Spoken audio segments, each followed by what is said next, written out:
আমি তো open concert করি না, আমি হইলাম বাথরুম সিঙ্গার। পানি ছাড়লে আমার গান শুরু, কল বন্ধ করলে গান শেষ। সিআইডি এসে তদন্ত করলেও প্রমাণ পাইবো না। গ্রামে থাকত এক হুজুর শিয়াল আর তার স্ত্রী।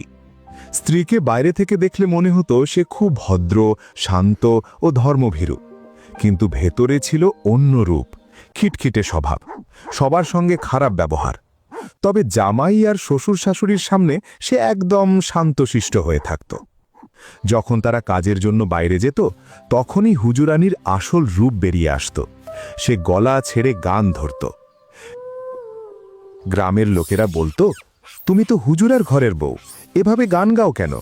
সে হেসে বলতো, আমার জামাই কি শুনছে? সামনে আমি সাধ্যি, পেছনে আমি নাটকের রানী। এই বলেই গান ধরল, জামাই গেলে বাজারে, আমি হই গানের রানী রে। সবাই বলতো, একদিন ধরা খাবি। সে আত্মবিশ্বাসে বলতো, আমাকে ধরা এত সহজ না। কিন্তু একদিন হঠাৎ জামাই কাজ থেকে ফিরে এলো, দেখল ঘর কাঁপিয়ে গান চলছে। হুজুর শান্ত গলায় বলল, তুমি তো নাটকের রানী, সামনে এক পেছনে আর এক, এই নাটক কতদিন চলবে? তাই আজ তোমার শাস্তি, সারা দিন আয়নার সামনে দাঁড়িয়ে নিজের অভিনয় নিজেই দেখবা।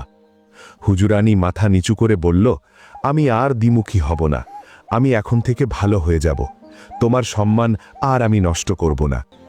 এরপর থেকে হুজুরের বউ ভালো হয়ে গেল।